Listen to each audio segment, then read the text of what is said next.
Senator, thanks for joining us. I had thought that Governor Hutchinson had said he would sign your bill. What's your reaction to his saying it needs to now be changed to narrow it to more closely match the federal law? Well, I think the reaction is it's not any different than the governor's handled all legislation that comes to his desk. He's very pragmatic. He's a very popular governor because he is pragmatic and fair. He's looked at this bill from all directions. He thinks there needs to be a couple amendments, and I'm open to considering those. Let's talk about what this bill would do. If there is a conservative Christian florist, would it allow that florist to deny providing services to a gay couple who wants flowers at their wedding? Well, I think that's two different questions to me. I think it does not allow for discrimination in any way, and it does not allow for a florist to discriminate against a gay couple looking for flowers. Now, what I think it does allow is for a florist that has a strongly held religious belief to be able to hold that belief close and not participate in the message of a homosexual wedding or ceremony. I think the First Amendment is very close to all of our hearts in America, and it's part of the cornerstones of who we are. See, this is what I don't understand with supporters of this type of legislation.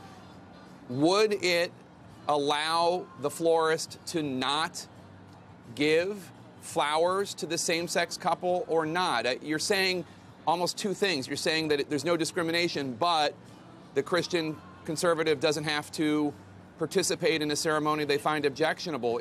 It's just one or the other. I'm just trying to figure out what it does. I'm not judging the legislation.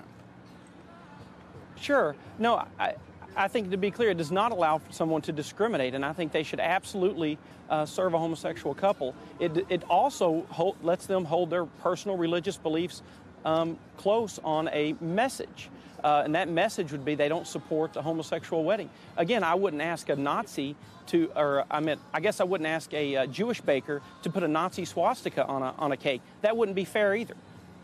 But how are they going to stay true to their conservative Christian beliefs and also not discriminate? This is what I don't get here. Are you saying that they can hold true and not participate in an event that they don't find holy, that they think is objectionable or sinful?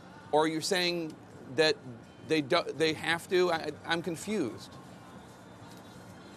Well, it's not a confusing issue at all. The First Amendment is not confusing. We have the right to freedom of speech. We have the right to hold our strongly held religious beliefs close to us. I think there is a difference in serving someone. I don't think there's any portion of that the government doesn't have a compelling interest to have businesses serve individuals. They cannot force that individual to participate in a ceremony that they don't believe in.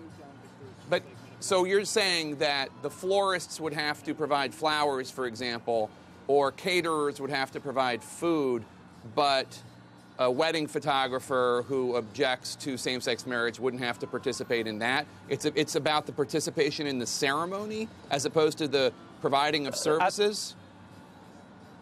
That's right. It's about the participation in the message. And someone doesn't have to participate in the message of something if they don't want. And the Supreme Court has said a message can be an action. For instance, an unpopular thing is burning the American flag, which makes me ill. But that is an action that we have the right to do in America through free speech. There can be another unpopular decision for a Christian baker to not want to participate in the ceremony of a gay wedding. But I assure you, this bill does nothing to promote or take away discrimination. Is providing the cake participating in the message? That's the point. I think to many conservative Christians, it is, right? Okay, thank you. Well, I'll tell you, that's for the individual to decide for themselves. So it would allow for them to discriminate. That's what you're saying. It would allow, if they feel that their participation in the ceremony by providing pizza, by providing catering, by providing flowers, photographs, cake, whatever, that is participating in the message, then they could refrain and refuse to serve the same-sex couple.